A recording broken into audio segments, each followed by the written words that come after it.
Bonjour tout le monde, j'espère que vous allez bien. Alors je vous retrouve aujourd'hui pour vous filmer un petit point lecture. Je fais pas ça très souvent, il faudrait que j'essaye de le faire plus souvent, mais j'avoue que quand je fais des vlogs, je trouve ça souvent assez redondant parce que en fait je vous en parle en vlog et puis je vous en reparle en point lecture, je vous en parle sur Instagram, du coup j'ai l'impression de me répéter beaucoup. C'est pour ça que j'en fais pas souvent, mais vu que j'ai pas vlogué la semaine passée, voire pendant 2 semaines en fait, j'ai lu les livres que je ne vous ai pas présentés sur YouTube, du coup je me suis dit que j'allais le faire aujourd'hui. Alors maintenant ça fait déjà des lectures qui s'étalent sur 2 semaines, donc vous savez, moi et les personnages, je vous le dis à chaque vidéo, mais voilà, il faudrait que j'aille revoir, ce serait un nom. Mais voilà, du coup, je vais vous faire un petit point sur mes dernières lectures qui ne sont pas apparues encore en vlog. Là, j'ai fait déjà, puisque j'ai filmé un vlog cette semaine, ceux-là ne seront pas dans le point lecture, ces livres-là, parce qu'ils seront dans le vlog. Enfin voilà, vous avez compris la mécanique. Alors je vais commencer avec un roman qui est en e-book, sinon je vais l'oublier. C'est Le voleur d'âme, pardon. Par contre j'ai oublié le nom de l'auteur, donc de toute façon je vous insérerai un visuel. C'est un e-book que j'ai reçu d'Inceptio. C'est un livre que j'ai beaucoup apprécié parce que en fait c'est un thriller / policier dans lequel on va suivre un meurtrier très sanglant, hein. Je tiens à prévenir d'avance, on parle de meurtre d'enfants, du coup c'est assez difficile à lire.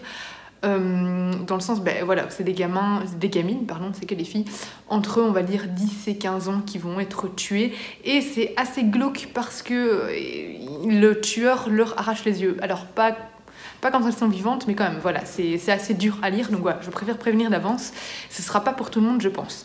Donc en fait ici on va suivre un tueur en série, du coup, qui va tuer des petites filles sur plusieurs années. Et il va pas se faire attraper, et alors on va suivre en fait un peu toute l'enquête également, mais on va jamais vraiment suivre des personnages. Alors si, on va suivre des personnages de manière récurrente, mais pas de la même manière qu'il peut y avoir dans des romans policiers habituels, donc par exemple dans Charcot ou je ne sais quoi, où là on va suivre vraiment les policiers tout le long, c'est toujours le même personnage qu'on suit du début à la fin. Là non, en fait on va avoir on va avoir des chapitres qui vont donner la voix à des tas de personnages différents qui se retrouvent impliqués de manière directe ou indirecte dans l'enquête. On va avoir évidemment le meurtrier, on va avoir un personnage lié au meurtrier, on va avoir les enquêteurs du début, puis les enquêteurs par après, parce que ça va vraiment se faire sur plusieurs années. On va avoir les parents des fillettes, on va avoir les fillettes. Voilà, ça donne voix à vraiment énormément de personnes, et je trouve que ça ajoute une dimension très intéressante parce qu'on voit un peu tous les dessous de l'enquête, mais enfin voilà, toute cette enquête à travers les yeux de plein de personnages. Ça permet vraiment d'avoir un maximum d'informations sur l'enquête et de voir aussi comment l'enquête peut impacter des personnages qui ne sont pas du tout liés à l'enquête, dans le sens où on va voir parfois des délations, des gens qui se mettent à dénoncer n'importe qui parce qu'ils sont racistes ou parce que leurs voisins les énervent ou des trucs comme ça, et j'ai trouvé ça assez passionnant. C'était vraiment très haletant, alors assez difficile à lire par moments, très bien écrit. J'ai trouvé que la fin était peut-être un petit peu redondante parce qu'on retourne toujours dans le même schéma où une fille se fait kidnapper, et enfin voilà, on a à chaque fois en fait à la fin les mêmes scènes qui se répètent en fait, mais avec une fillette différente. Du coup, j'ai trouvé qu'il y a un moment où c'était trop long, c'était trop, il aurait fallu un peu raccourcir, un peu, aller au point, quoi, voilà, aller au dénouement. C'est le seul défaut que j'ai trouvé. À part ça, j'ai trouvé ça vraiment très bien écrit. Il y a tout ce qu'il faut, il y a les rebondissements, il y a vraiment tous ces différents points de vue qui ajoutent beaucoup de diversité au récit, jusqu'au moment où c'est devenu un peu trop redondant. Et voilà, bon, alors, il y a quelques facilités scénaristiques, c'est vrai, mais c'est souvent le cas dans les romans policiers, honnêtement. Il y a toujours de toute façon un côté un petit peu plausible dans les romans policiers quand on voit ce qui se passe. Voilà, il y a quelques facilités scénaristiques, mais à part ça, c'est un très chouette roman que je conseille vraiment. Alors, j'ai lu Aria the Masterpiece, qui a été fortement conseillé par Alex Bookin en Prada. Et alors moi, il faut savoir que je ne suis pas très manga. À la base, c'est pas un genre littéraire qui m'attire beaucoup, et souvent je lis le tome 1 et même si j'ai apprécié, je ne vais jamais plus loin dans la saga. Du coup là j'espère continuer un petit peu. Il y a pas mal de sagas qui me tentent, notamment il y a La Petite Faiseuse de Livres, il y a aussi il y a une autre saga qui me tente pas mal, je ne sais plus, bref, mais il y a plusieurs sagas là pour le moment qui me font de l'œil. Mais voilà, j'ose pas trop aller vers ces sagas dans le sens où j'ai peur d'au final ne jamais les lire. Voilà, genre Neverland aussi. Et allez, il y a une saga qui... Bref, je vais essayer de vous la mettre en visuel si j'y pense. Mais là, Aria, j'avoue que j'en ai tellement entendu parler en bien que j'avais envie de me pencher sur ce manga-là. Donc c'est par Kozue Amano et c'est publié chez Kiun. Et donc en fait ici, on est dans une société futuriste. On va se retrouver sur Mars, Mars qui a été complètement transformé en Néo-Venise. Donc vraiment, on a reconstruit cette planète avec, en se basant sur les plans de la Venise de l'époque. Et du coup, c'est vraiment une planète qui est sur l'eau. Enfin voilà, on a vraiment cette Venise, c'est imprégné de cette ville italienne. Et on va y suivre les noms des personnages. On va y suivre. Et alors, on est au 24e siècle, comme ça, vous savez. Donc voilà, on dit que la planète Mars a été terraformée sur le modèle de Venise. Et elle abrite une magnifique cité bâtie sur les eaux où les canaux jouent le rôle de route et les bateliers celui de guide incontournable pour naviguer dans les méandres de cette ville au charme légendaire. Donc on va suivre Akari.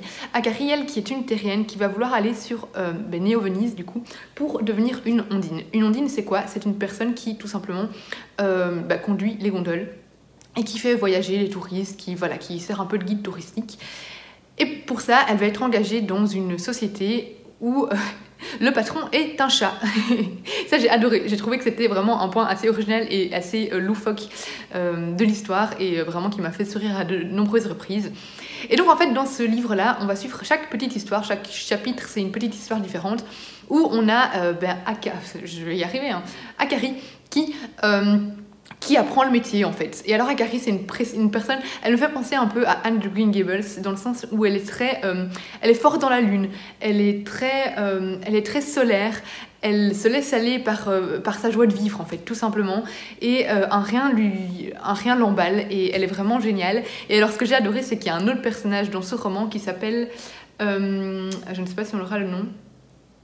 C'est un personnage qui cherche à être ondine aussi et qui, je me demande si c'est pas Aika, mais alors je ne suis plus sûre, qui travaille pour une autre compagnie et qui va devenir en fait par un concours de circonstances qui va devenir amie avec Akari. Et en fait elle par contre elle est beaucoup plus terre à terre et elle arrête pas de casser Akari dans ses délires en la remettant à sa place avec des petites phrases. Mais ça je l'adore parce que du coup vraiment on a Akari qui d'un côté vraiment chaque chose prend des proportions énormes dans sa tête pour elle, et puis il y a cette amie qui va la casser à chaque fois dans ses délires, et j'avoue que c'était assez comique. Les dessins, eux, sont vraiment très beaux, moi j'ai adoré. Et alors en plus entre chaque chapitre on a des pages colorées qui sont super jolies. Vraiment c'est un chouette univers qui fait voyager, qui est pétillant, qui donne le sourire, qui réchauffe le cœur. C'est vraiment un très chouette manga. Je vais essayer de vous montrer. Voilà, là on a par exemple des petites pages avec les gondoles. Voilà, c'est pétillant, c'est vraiment le genre de manga que j'aime bien parce que déjà il prend son rythme, il prend son temps. Moi ce que j'aime pas dans les mangas, c'est les mangas qui sont précipités où il y a tellement d'action qu'on comprend même pas ce qui se passe dans les dessins. C'est ce genre de manga là, moi personnellement, voilà ici des pages en couleur. Ce genre de manga où tout est trop précipité et au final on comprend rien de ce qui se passe, je déteste ça. Et je trouve qu'il y a ça quand même dans pas mal de mangas. Moi j'aime bien les mangas assez contemplatifs, assez lents, où on a le temps de savourer les dessins, on a le temps de savourer le scénario en fait. Et là c'est terrible parce qu'ici du coup ça me fait quand même pas mal penser, bon c'est pas Christelle Dabos qui a inventé, hein, mais ça m'a fait penser un peu aux Herches dans La Place Miroir. Enfin voilà, c'est un très chouette manga que je vous conseille et que j'ai vraiment beaucoup aimé. J'ai lu dans le cadre de Lisez-vous le Belge, donc, qui est une campagne qui se tient de tout le mois de novembre jusqu'au début décembre, je pense, qui se tient déjà depuis... En tout cas, moi, ils m'ont contacté l'année passée, donc je participe à Lisez-vous le Belge depuis l'année passée. Et donc, c'est une campagne qui vise à mettre en avant la littérature belge. Et moi, j'avais reçu 3 ouvrages, 2 BD et ce roman-ci de Livre S Édition, qui est une maison d'édition que j'avais envie de découvrir depuis un petit temps. Et donc ici, j'ai choisi Clément Coup-de-Pelle contre les spectres de Samhain, que j'ai du coup placé dans mon Pumpkin Autumn Challenge parce qu'il rentre évidemment parfaitement dans la catégorie, je ne sais plus le nom, mais où il fallait mettre un livre Halloween Samhain, enfin voilà, vous voyez de laquelle je parle. Et donc c'est écrit par Manon Dombremont. Alors moi personnellement, je ne suis pas fan de la couverture et du coup, mais ça c'est très personnel, je sais que l'autrice l'aime beaucoup, et tant mieux, hein, j'ai envie de dire. J'aime pas l'illustration. Du coup, de premier abord, je ne me serais pas dirigée en librairie vers ce roman, mais j'ai lu le résumé et le résumé m'a donné beaucoup envie. Alors déjà, premier point, je vais faire d'abord un résumé. En fait ici, on va suivre Clément Coup-de-Pelle. Là, c'est facile, si j'oublie le prénom, ça aurait été vraiment honteux. Donc en fait, Clément Coup-de-Pelle, il est né dans une famille un peu... qui sort de l'ordinaire parce que en fait c'est une famille qui s'occupe des esprits. Donc ils doivent s'occuper de surveiller le voile qui sépare le monde des esprits du monde des humains, et ils doivent empêcher en fait les esprits d'entrer en contact avec les humains, de traverser le voile. Et sa famille, voilà, fait ça depuis des générations, sauf que Clément n'a pas envie de suivre ce chemin. C'est un ado de 13 ans, il veut vivre sa vie d'ado de 13 ans, et il veut simplement être un simple humain. Il veut lire les mangas, il veut jouer aux jeux vidéo, il veut regarder des films, enfin voilà. C'est vraiment un ado, et tout ça ne l'intéresse pas, et c'est pas un chemin qu'il désire suivre. Du coup, sa sœur va décider de lui permettre, parce que leur maman est décédée, et le papa, je ne sais plus où il est, mais il n'est pas là. Sa sœur va décider de lui donner la chance de ne pas suivre ce chemin-là et va décider de prendre en charge sur ses épaules tout ce travail. Sauf qu'un jour, sa sœur va disparaître et Clément va finalement se retrouver impliqué quand même dans tout ce monde des esprits pour la retrouver.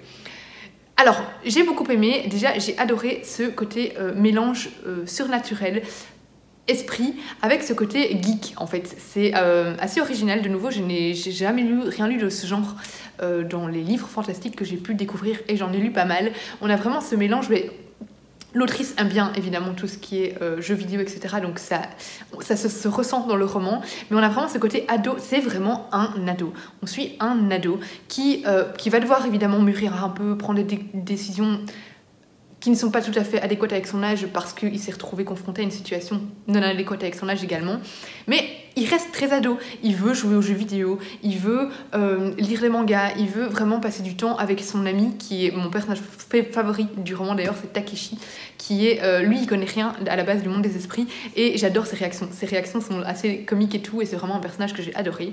Et donc voilà, on a ce mélange vraiment surnaturel et manga, et on a, enfin manga geek.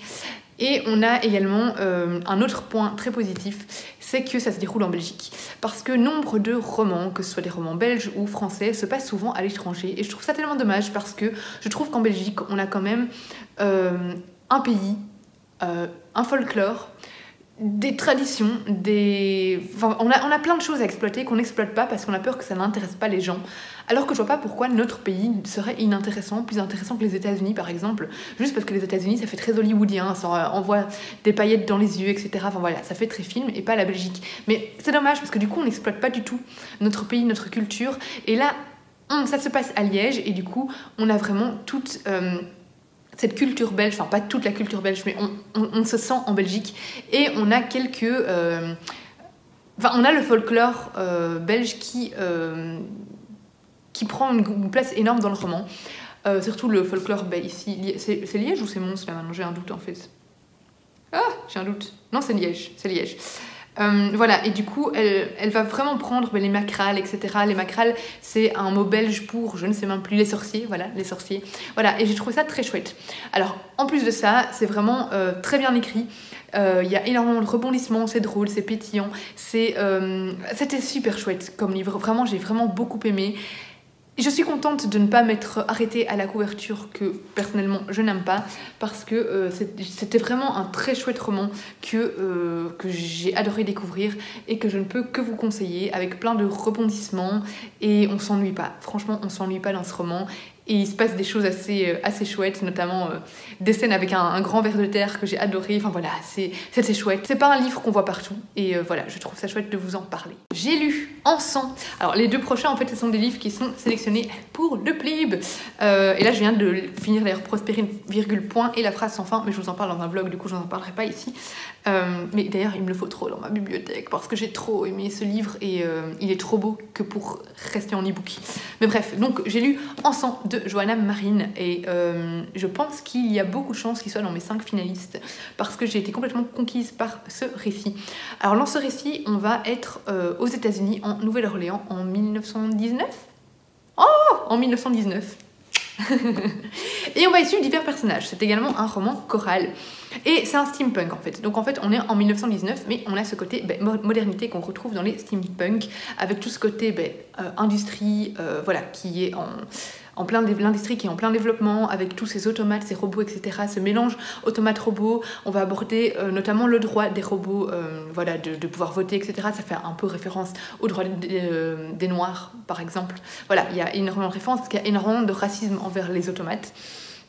Et en fait, on va y suivre plusieurs personnages et le point central, ce qui relie toutes ces personnes dans ce roman, c'est un terrible meurtrier, le tueur à la hache, qui sévit en Nouvelle-Orléans et qui tue de manière très sanglante ses victimes, tout simplement, avec une hache. Et c'est très glauque, c'est très sanglant, c'est très morbide. Et ben voilà, on va tourner autour de ce personnage. Les différents protagonistes vont être impliqués d'une certaine manière dans ces meurtres. Enfin, voilà, j'ai pas envie de vous en dire plus, juste que c'était vraiment passionnant. J'avais pas envie de poser ce roman. Les chapitres sont très courts, ce qui fait que ça se lit encore plus rapidement, je trouve. J'avais deviné, bon après, c'était des hypothèses, c'était drôle parce que j'en parlais à l'autrice en même temps, et je mettais mes hypothèses, et j'avais deviné, mais maintenant j'étais pas sûre à 100%, le dénouement, on va dire. J'ai pas envie de vous en dire trop parce que j'ai pas envie de vous spoiler, mais ça m'a pas dérangé parce que j'ai adoré émettre des hypothèses par rapport à cette intrigue. J'ai adoré les personnages, j'ai eu un coup de cœur pour Clara, c'était Clara? Je ne sais plus maintenant. Non, Grace, Clara, rien à voir. Grace, c'est vraiment mon personnage préféré parce que Grace, c'est une jeune femme qui n'a pas envie de se soumettre aux normes de la société, n'a pas envie de se mettre en couple, elle a envie qu'on lui foute la paix. Et en plus, elle a une histoire assez intéressante par rapport à son passé. De nouveau, je ne vous en dirai pas plus, mais j'ai adoré cette histoire dans le passé. Et voilà, c'était vraiment parfait. On a tout ce qu'il faut. On a le petit côté mystère, on a tout ce qu'on cherche dans un thriller, le côté haletant, le fait qu'on a vraiment envie de savoir ce qui va se passer. Et en plus, on est en Nouvelle-Orléans. Et du coup, on a un peu ce contraste avec cette joie de vivre de la musique, cette musique qui rythme le quotidien des personnages, et ce côté morbide de ce qui s'y passe avec tous les meurtres qui surviennent dans cette ville. Et du coup, ça fait un contraste vraiment joie de vivre, musique et sang, peur, meurtre, enfin voilà, vous voyez un peu ce que je veux dire. Et j'ai adoré ce contraste et c'était passionnant, c'était super bien écrit et je vous conseille vraiment Encens. Et à mon avis, il sera dans mon top 5. Alors pour le moment, dans mon top 5, j'ai Le désert des couleurs, Célestopol 1922 et Encens. Il n'y a plus que 2 places. Ah, et peut-être que Prospérine ira dedans aussi. Ça devient un peu difficile hein, parce qu'il me reste quand même pas mal de livres à lire. Du coup, je crois que je vais avoir du mal à choisir mon top 5 pour... Enfin, mes 5 finalistes pour les plus... Ça va être difficile. Et donc pour finir, je vais vous parler des âmes inconscientes de Rob Marty, qui a été également une excellente lecture, que je ne mettrai pas dans mon top 5, pas parce que j'ai pas aimé, j'ai beaucoup aimé, mais je sens que, par exemple, les 3 livres que je vous ai cités précédemment, je les ai encore plus appréciés, et je pense qu'il y a moyen qu'il y ait d'autres livres qui, par exemple, pour Prospérine, point virgule, je l'ai plus apprécié que celui-ci, donc à mon avis, il sera pas dans mon top 5, mais ça n'empêche que j'ai passé un super moment, que j'ai adoré ce roman, et que voilà, ça a été une super lecture, et que j'ai adoré le point central de ce roman. De nouveau, je l'ai trouvé très original, j'ai jamais rien lu là-dessus. J'ai déjà entendu parler de ça, je veux dire, je me suis déjà intéressée d'ailleurs. J'ai déjà dû lire un livre en fait là-dessus, mais quand j'étais enfant ou ado, donc ça date. Donc c'est la réincarnation. Dans Les âmes inconscientes, on va suivre des personnages dans le passé et dans le présent. Je ne vous dis pas où sont les personnages dans le passé, parce que je trouve que c'est un peu un moment clé, c'est vraiment une révélation du récit. Donc voilà, même si avant, déjà au départ, on se doute de ce qui va se passer, clairement, le fait qu'on vous révèle où ça se passe, ça change quand même tout. Donc voilà. Donc on va suivre une série de personnages dans le passé et une série de personnages dans le présent qui sont liés d'une certaine manière.